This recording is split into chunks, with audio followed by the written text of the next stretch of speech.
Was the whole thing of I would exercise 6 hours a day and try to not eat for as long as I could, and then when I did eventually binge, then it would be back on the exercise equipment for 6 hours a day every day.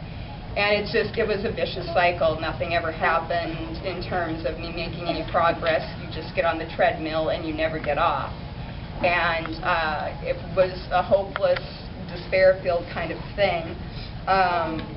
And that eventually turned into a situation where I did the yo-yoing after college, and around the time of 1995 I started having a real serious, I guess, spiritual crisis in the fact that eating disorders don't only affect you physically and emotionally, and they do that.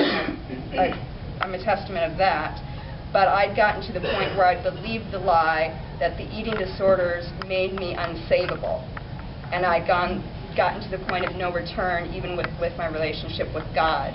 And somehow I'd crossed over, and I was the sole person who could not be saved because the eating disorders had made me too far out of reach for God.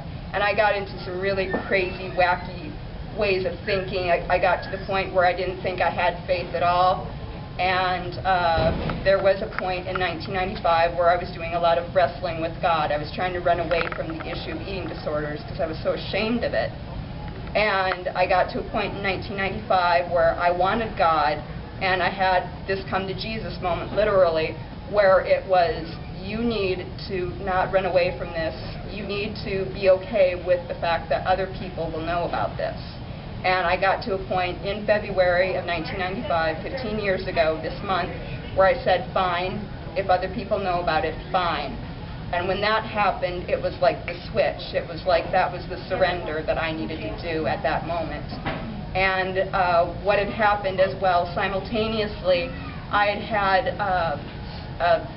a scriptural account in the Bible that had always stuck with me through childhood, Jairus' daughter, found in Mark 5, verses 35 through 43.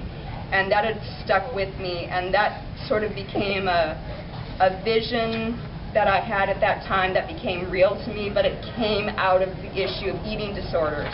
And the account of that story is this little girl who's basically dead and it looks hopeless.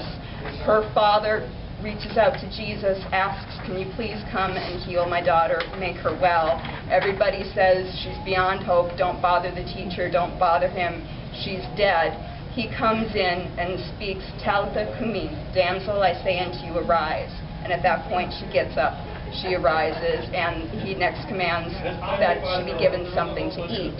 And that spoke to me on several levels, because what God was showing me through that was, it's not a thing of either or extreme. He specifically gave the word, give her something to eat, not give her nothing to eat, not don't starve her, not a situation, don't give her everything, don't let her binge. It was give her something, the issue of moderation.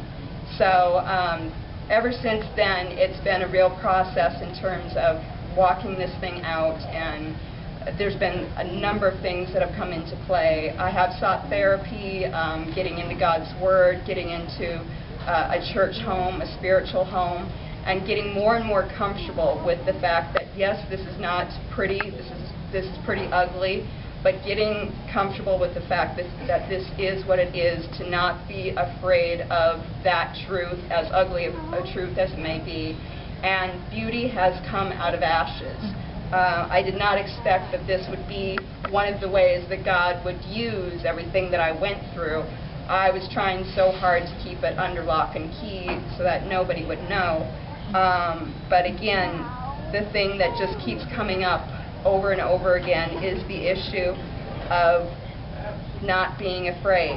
And the thing I'm finding out, especially in speaking on this thing, is the more you speak about it, the freer you are. You're as sick as your secrets, and if you let it be known what happened, you are free. The chains are off, and if somebody does know about this, the end of the world will not happen. And I was always setting it up to be, once somebody found out, that would be the most horrible thing and the world would end. And it obviously hasn't. We're still here. So that's kind of a little ditty, and I think I've said way more than I probably should. But like I said, the poetry was there from the beginning, and what it's evolved into has been the framework of my recovery process and my life process. And it's ongoing, it's continuing, and that's one of the things. There's no such thing really as a human perfection thing. It's not about perfection, it's about progress, it's about excellence, it's about doing the best that you can and relying on God's love and grace and His promise that He will lead you and He will guide you, and you're not alone in this. And that's what I'm trying to live out, and some days are better than others, but God's amazing and He continues to be amazing. So I think that's enough spiel for now. So I'm going to read another excerpt from my book. This is basically the final chapter toward the end of the book. It's called I Went to Sleep and Woke Up, and this is the poem that was largely inspired by the account of Jairus' daughter in Mark 5, verses 35 through 43, that really heavily impacted my spiritual rededication back in 1995. And it's something I still use to this day regarding the issue of eating disorders and just day-to-day life. So without further ado, I went to sleep and woke up. I went to sleep death and woke up life. I went to sleep old and woke up new. Closed eyes and doors opened, and now God was in my sight. I saw Him through Jesus. I went to sleep, a broken, fat, thin shell. I woke up, a whole daughter. It just goes to show you, you never can tell how God's love can raise you from a deathbed. Eyes and doors closed, now open to who God is and what He's saying. Eyes and doors closed, now open to Him saying, arise, arise. I went to sleep death and woke up life. I went to sleep my own miserable own and woke up His beloved His. I went to sleep a dying girl and woke up God's daughter. And that's what I hope comes across whenever I speak regarding the book, whatever I do regarding the book and the issue of eating disorder recovery from a Christian perspective. God's Word, God's love is the final authority. You can never go beyond His love. There's nothing you can do to separate from His love. He loves you as is, as you are right now. And His Word does not come back void according to Isaiah 55:11. And He's constantly speaking to each and every one of us, whether it's eating disorders or any other challenges in our lives. Arise, arise. He's speaking that now.